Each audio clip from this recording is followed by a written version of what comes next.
Let's recap the silver Jubilee. So the first thing I do is I'm going to get these axial electrolytics out. So again, I go in and I cut the lead where it joins the body at one end, poke that up in the air, then get the other one up in the air. So when I heat these from the other side, they can each be pushed down, and any crimp on the other side can be snipped and the whole thing removed without damaging the bottom of the board. I'll show that more in a minute. Let's do these two bias caps. And the reason this is important will be more apparent in just a moment.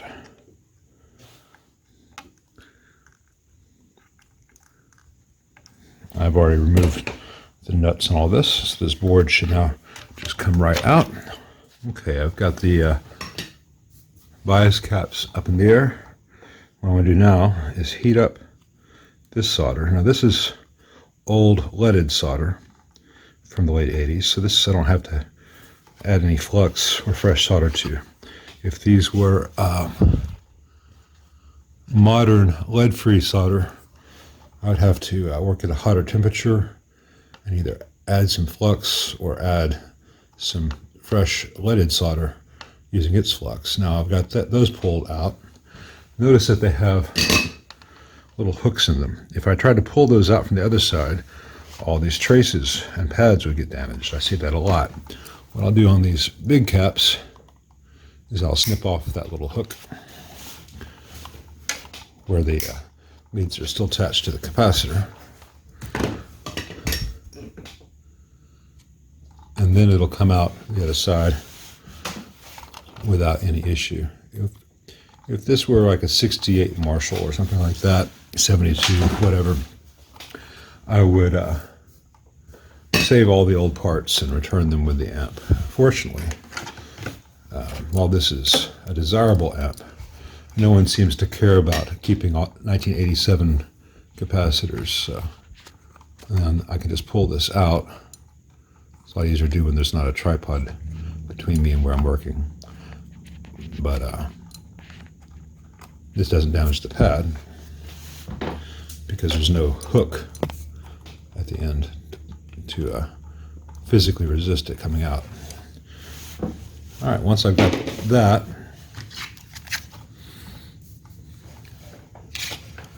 I'll remove that old solder. This is a real nice desoldering braid, sorry about that, real nice desoldering braid that has flux embedded in it. So it does a really nice job of removing solder and cleaning at the same time, even on these relatively large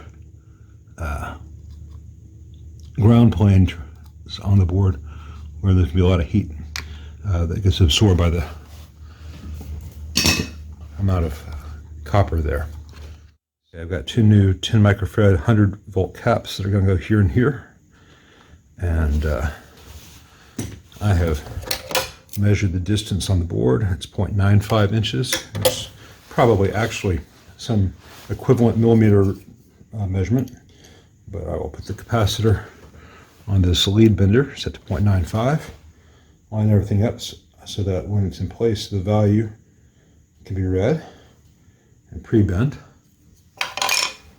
like so. And then when I put this in place, it should go right in. Of course, I've got a camera here and I'm trying to do it with the tripod between me and the piece, so I'll probably goof it up somehow. But it should go in there very neatly.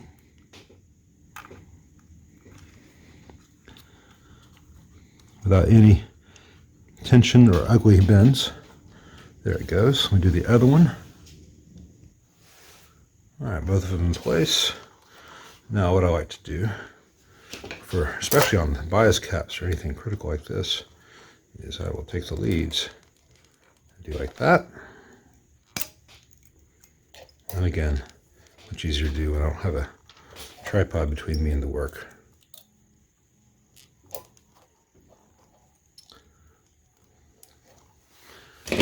And then I will snip off the excess and leave a little bit there just for more mechanical support, like I mentioned a few times, hundreds of times in these videos so far. And I'll make sure I get all the little snippets that went flying. Sometimes I have pliers holding the old bits so they don't go flying, but I couldn't do that while I was filming. Only so many hands. And then I want to add fresh solder to these joints. So I heat up both the wire and the pad. Remember, I'm working hot, 700 degrees. A nice little chisel tip. I can use just the edge for small things, or I can use the broad side for larger surfaces. And I'm not using the solder as glue.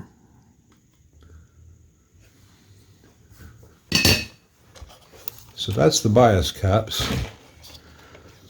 And I will do this exact same thing for the other two axials on this board. But first we got to deal with this radial cap here. And the radial is a little bit different because I cannot cut one lead of it. Make sure I know which solder pads line up to that. All right, here and here. So I will get out the handy dandy desoldering braid again.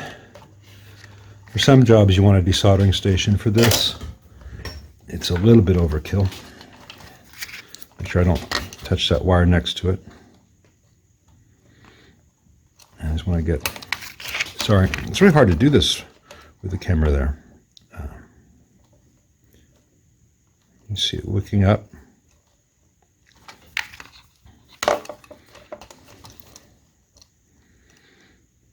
Someone asked me to show some of the soldering I do, because I usually just do before and after. It's not because I have anything to hide, because it's difficult to film this stuff. All right, now what I want to make sure on these boards, because you cannot get another board for this, is that any solder between the pad and the lead, which is there, is not going to adhere and tear up the pad when we take the lead out. So I work a small flathead screwdriver in there a lot of times. Sometimes I use a jeweler's one. I'll bend that down just enough. That's actually for the diode. That's the other pad of that cap. Sorry. I'm really good at this. It's just looking through the camera lens gets a little bit tricky.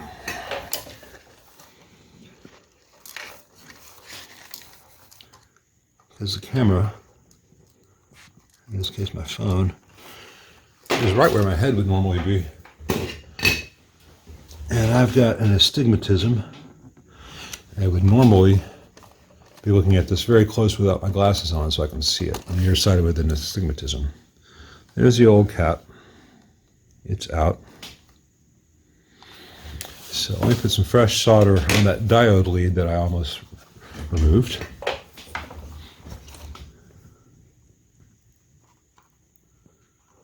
That joint's back to being pretty much brand new. Now let's see, I'm replacing a 25 volt cap with a 35 volt cap. Otherwise the dimensions should be the same.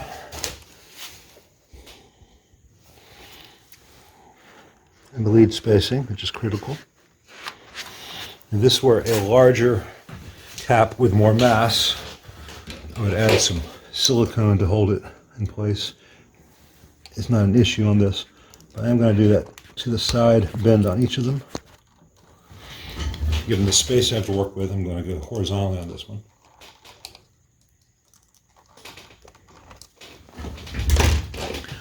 Trim the excess while leaving that little bit of side for the all-important mechanical support. And then soldering it just like on the axials.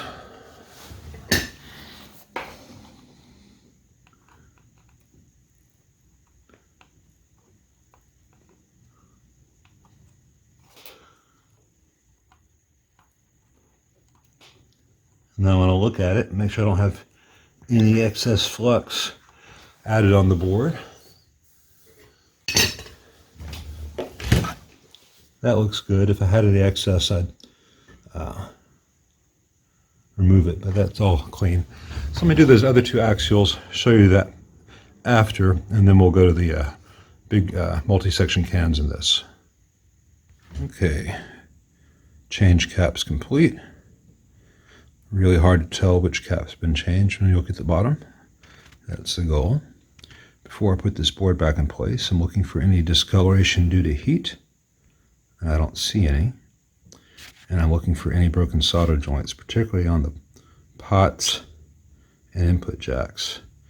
And while some of these solder joints look a bit weird on the camera, like this one, that's more a matter of the lens just not handling things that reflect well.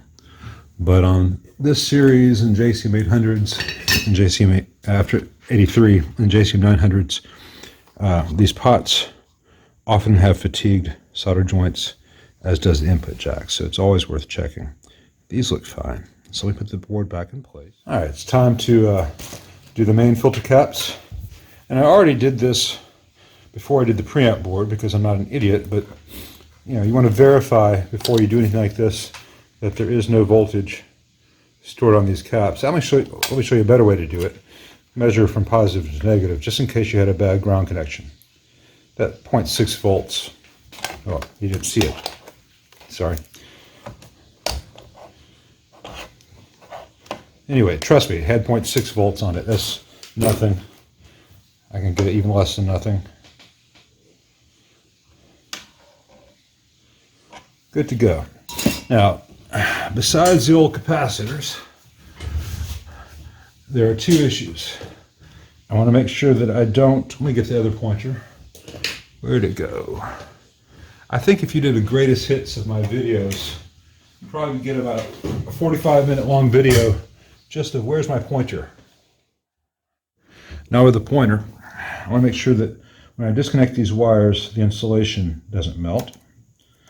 And I want to make sure that the ground connection from here to the chassis is good. And there's a lot of stuff here. They put black paint on it, and sometimes the metal to metal corrodes. So we're going to triple check that. And so in order to do all this right, I need the correct size metric nut. I think it's a 6mm or 6.5. Let's see if I'm right on that. 6.5 is the one that fits.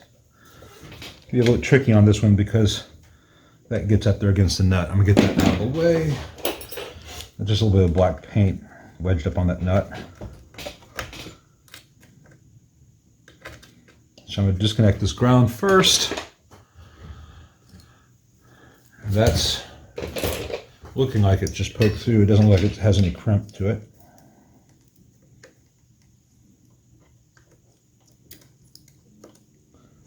All right. Now I'm going to loosen that nut.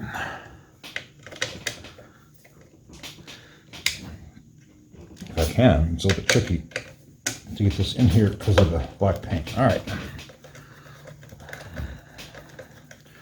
I'm holding the screw on the other side with my finger. Sometimes that's sufficient. Sometimes I've got to get a screwdriver in there because of paint or rust or anything. I just want to make sure that I'm getting good metal to metal to metal contact so that all our grounds are correct here. Makes a huge difference. Even just a couple of ohms difference due to dirt or whatever, you'd think would be close enough. It is not. And the entire amp depends on this ground, and this ground, and this ground, etc. Crucial. So now there's a lot of gunk there. I want to get all that gunk out. So I'm not scraping the chassis with this. I'm just kind of brushing away the worst of it. And I'll get an actual brush, move it to the side. And I'm losing that little nut. So I want to clean all these surfaces. That's not so bad. That oxide washer's okay. But the chassis there is dirty. And for this, isopropyl does a pretty good job, but I prefer to use deoxit. And I will just work it on there pretty well. Sometimes on older amps, I'll actually burnish that area of the chassis. Actually, it looks like I might need to do that here. Let's see. Yeah, that's got some good oxidation on that. I don't want that. So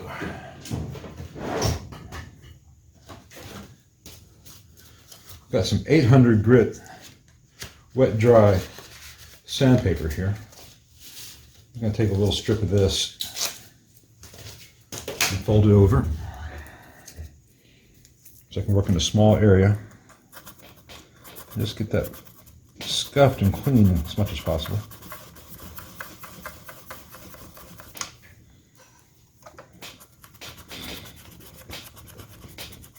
I used to have a really nice Dremel tool for this, a Dremel attachment. But it wore out and I've not been able to find the same thing, and everything else I've tried removes too much. So I really need to spend about 15 minutes on the web and find what it was. So remember I said this is wet dry. So that was dry. I'm going to give it some isopropyl. Get it a little bit wet. Isopropyl is great because it not only cleans, it evaporates when it's done. Just a little circular motion. Not trying to do anything major here. Just make sure that surface is clean. And then I take a little bit of paper towel and get up what came up. And that's the stuff that was between ground. That was stuff that was not going to let us have a good thing. I'm going to do this this ground connection on this one at the same time. I know this is fascinating stuff, really compelling video. You could be watching one of 4 dozen Fender Acoustic Sonic videos that came out yesterday. Did you know that the Fender Acoustic Sonic now comes in a Jazzmaster shape? That's what all the guitar channels are telling you all about all at once. It's amazing. It's almost as if some coordinated plan to sell us things. But as people point out, I digress. Make sure that washer was clean. Looks pretty good. That area of the chassis is not as corroded. But no one will ever regret having too clean a chassis connection.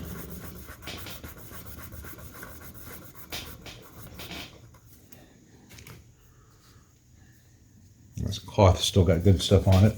Just using a fresh section of it.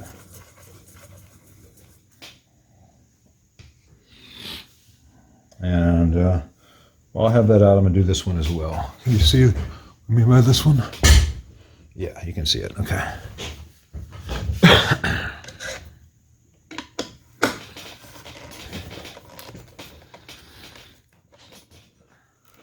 Now this one, to remove this from the cap ground, I've got to be very careful not to burn this bundle of wires. So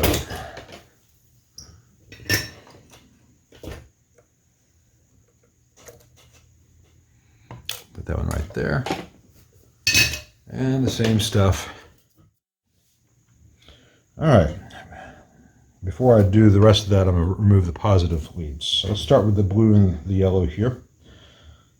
Looking at that, it's just tucked through, so I don't have to do anything too radical, I don't think. Sometimes it's wrapped, and then I'll have to desolder, and sometimes do some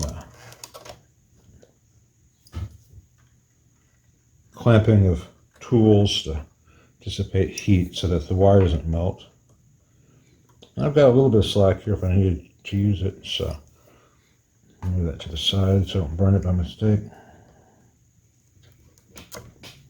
Yeah, those were just tucked in those holes and soldered, nothing big there. When I redo that, I'm going to try to buy myself a little excess and do a little bit of a wrap. And on this one, we've got a red and a yellow, and this wire's kind of in the way. So let's see. And it looks like the yellow wire is also providing the bridge wire between them. What I'm going to do when I put this back together is I'm going to put some bus wire between them, so I don't have to worry about reusing the entire length of this yellow wire. I'm just going to cut off a little bit there. And it looks like the red's just soldered in place. It's not wrapped. So let's get that one first.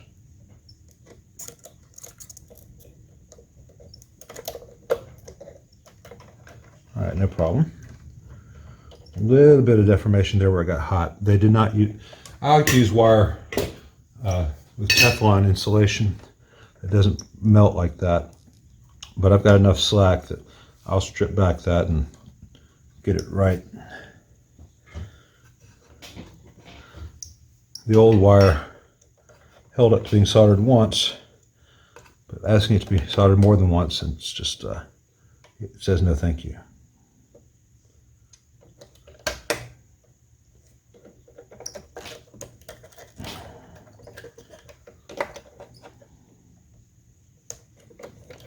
This is one of the harder models to do this on because of the wires on top of it.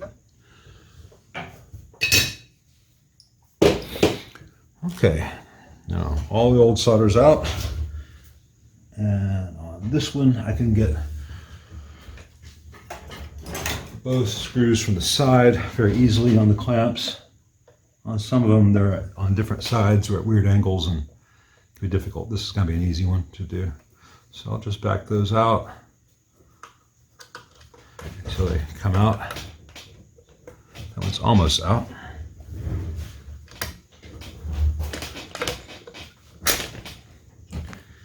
Same for this one.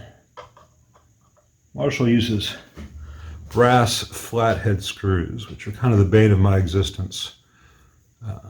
If there's any extra torque, the brass wants to bend or strip, and flathead screws just suck. So whenever possible, I prefer Phillips and I prefer stainless steel, or at least zinc coated steel. Here's the old LCR, here's the new F&T. The F&T is shorter, but it is as good, if not better, a capacitor. Exactly the same spec. The connections are in slightly different places. This is a little bit wider gap.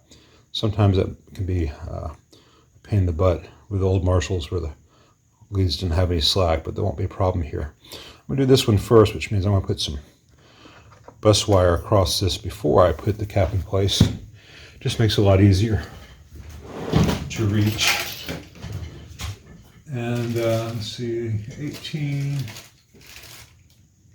Here's my 20. Technically I could use 22 for this. There's not a lot of current in these things, but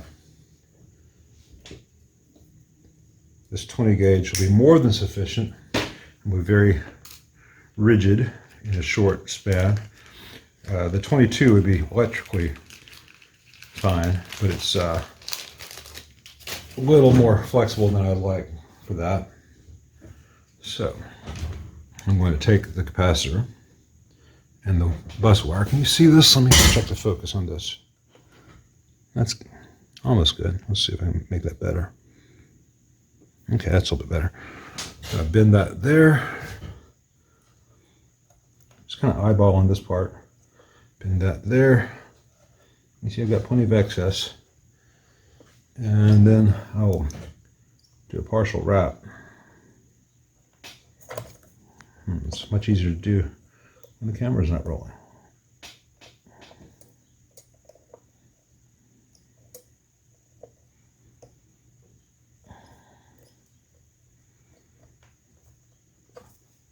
Just kind of squeeze that like that and like that. I'll trim this excess. Pardon me, I'm going to do this over the trash can because I know what happens next.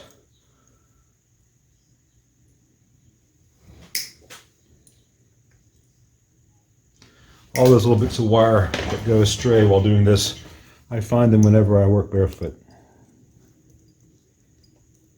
Let me do that little bit of a crimp. That's very solid. Push it in place from underneath. And I'll start this turning. I don't care about the height when I'm getting it started. I'll fine tune the height once there's a little bit of tension on the clamp and it's holding it more or less in place. Otherwise, I'm fighting too many variables at once.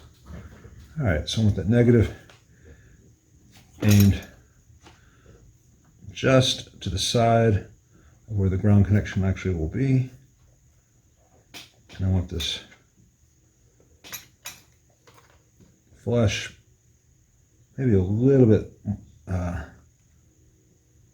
over flush with the chassis. That will be good. I tighten this one up, and then I'll do the ground one, which holds the clamp against the chassis right over here.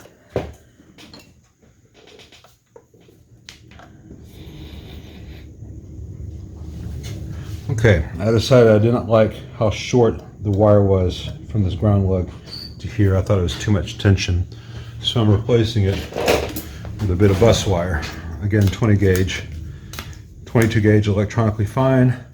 20 gauge gives a little more strength. 18 gauge is a bit overkill and can be hard to fit into existing holes on these little ground lugs. I was using this quick and dirty solder sucker to get the worst of it out. These things are great when they're new. This one's tip has about had it, so it's not doing a perfect job. But so I'll get in there with a little bit of this braid, get the rest out, because I really do want to have a solid mechanical connection before there's any solder there. And it's also nice to get out any gunk from the old joint. Through there.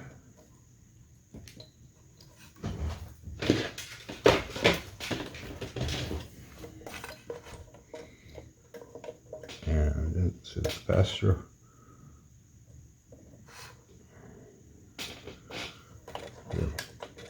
Partial wrap on the capacitor. And a partial wrap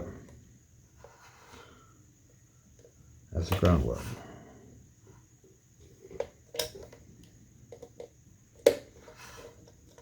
On this amp, this is the reservoir filter cap, one of the most crucial grounds in the entire amp. And I really want that secure, including if a screw were to come a little bit loose.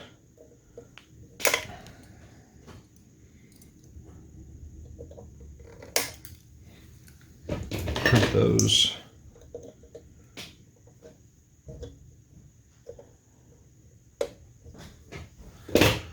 If anyone watches this far into this video, put Wombat into the comments. That's Wombat. I never know how detailed these videos ought to be. Some guys want 5 minutes, some guys want 15 minutes, some guys want hours. All right, that is a good ground connection, which I can trust. I'm going to do this one here next and get the hardware in for this one too while I'm working in this area. Let's come up a little bit.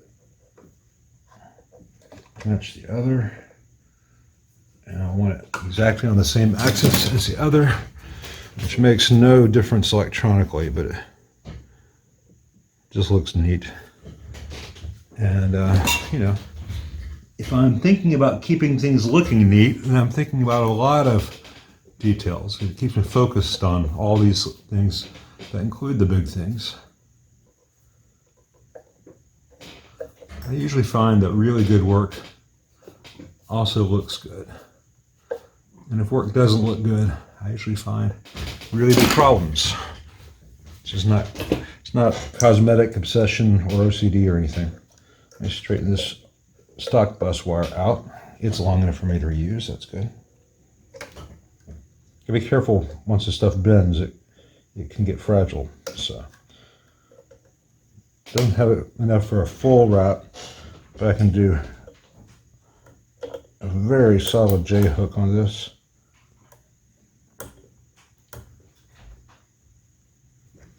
Let me make sure that's visible on the camera. Good, it is. Okay.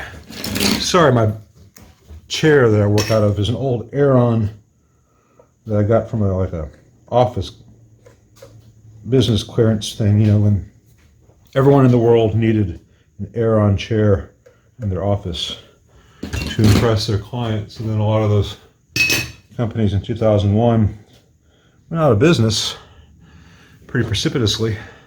Got a real good deal on an Aeron, which is very comfortable for long hours sitting here, but it makes noises. Or at least I'm going to blame it on the chair. All right, let's do the yellow wire here. This goes to the HT fuse. Almost got it.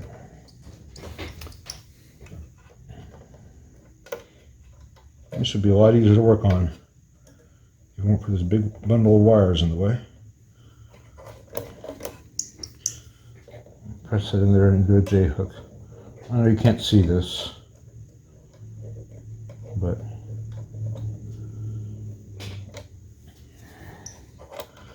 it'll be much like I show on the others. Solder that so it doesn't move out of the way. And if I were building this out from scratch, I might have done the yellow wire lead spanning the two sections of the cap like they did originally. But in repair with this wire that wants to melt if it gets hot, the bus wire bridge makes more sense. It's more reliable long term, and it is a great example of two different approaches being electronically equivalent. If anything, given the increased diameter of that bus wire, it's even better. So here's the red one. I'm just going to go to the same place. Let me get my pliers. Ow! Just pinched the hell out of myself. All right, now there, the old solder is a little stiff, and there's a little excess available to me. So I'm going to strip back a little bit of this heat damaged insulation. Expose some fresh wire. Now notice that I don't know if you can see this, the wire that's in here is a brassy color. It wants to oxidize a little bit inside the jacket. So I'm going to tin that real fast. Again, working fast so that it doesn't melt that insulation. Now put that in there with that fresh wire exposed. And do my partial wrap. A lot of people, when they do things like this, do multiple wraps of stuff. Actual mil spec is not a full wrap. It is 180, not 360. I didn't do full 180 on this because this is not actually going to the moon or anything. Because it makes it a lot easier to service down the road if there is a U or 180 rather than multiple wraps. But it has enough mechanical contact that it is a strong joint even before that solder is applied. So let's do the same thing to the yellow and blue over here. Again, I can expose some fresh wire on this yellow. Got a little bit of slack, which will not only take away any of that heat damaged insulation at the very end, but it will let me have a better mechanical connection. You can see that this wire is stranded, whereas the other one was solid. So I'm not going to tin this as much because I don't want it to be too stiff. I'm going to tin the end so that those strands don't go places I don't want them to. When I bend it, I put it in here. I find my missing pliers. Here they are. Do the same thing, just with a partial hook.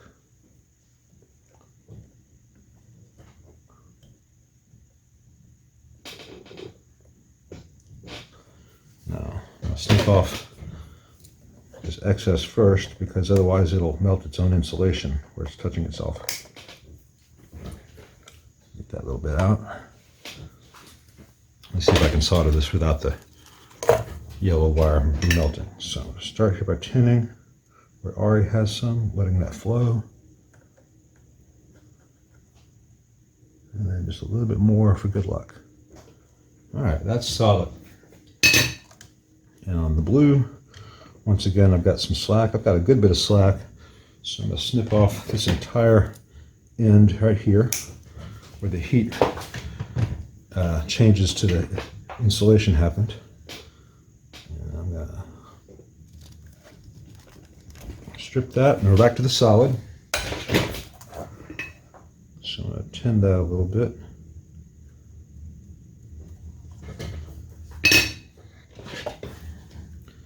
Put it where it needs to go. Hook it around.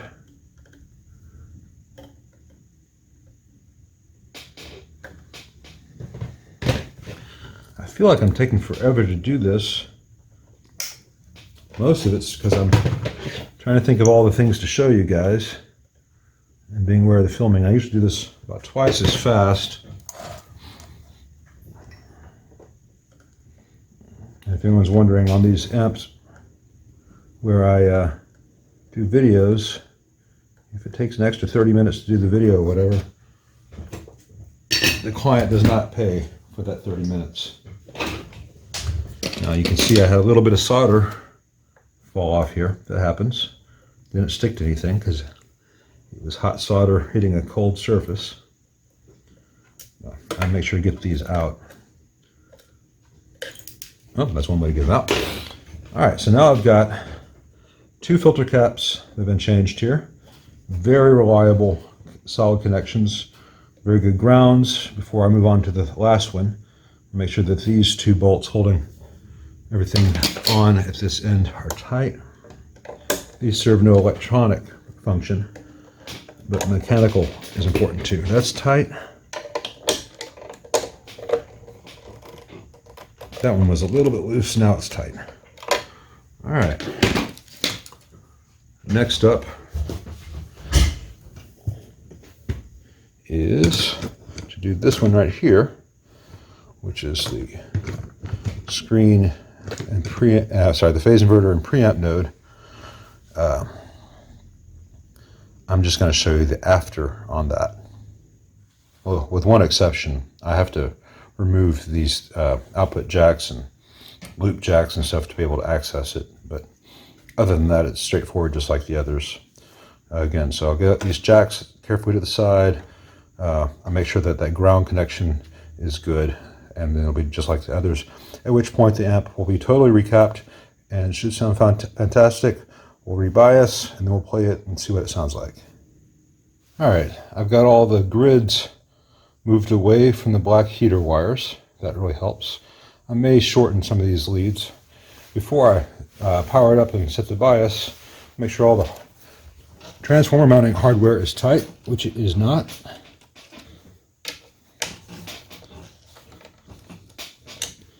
It's amazing what a difference this can make in the reliability of an amplifier. These nylock nuts don't move, but if they're never tightened to begin with in the factory,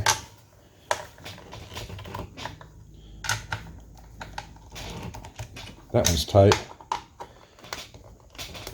And there's one under the preamp board. I'll try to do that from the other side if I can, and not have to pull the preamp board to access it. Let's see.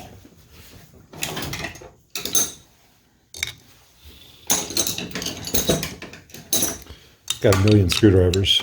Finding the right length is just as important as finding the right pattern. Let's see if that's going to tighten, or whether I need to. No, I'm going to have to pull the preamp board to tighten that one up. So I'll be back. All right, everything's biased up nicely. About 58% idle dissipation with 120 volts coming out of the wall. So here's the clean.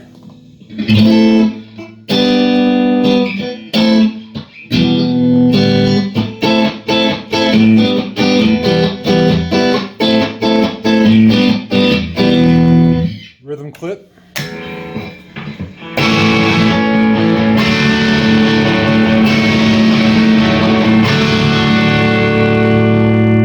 And the big bad overdrive.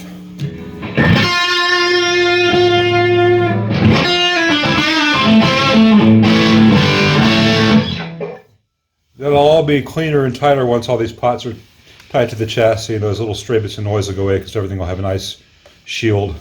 Right now it's the worst case.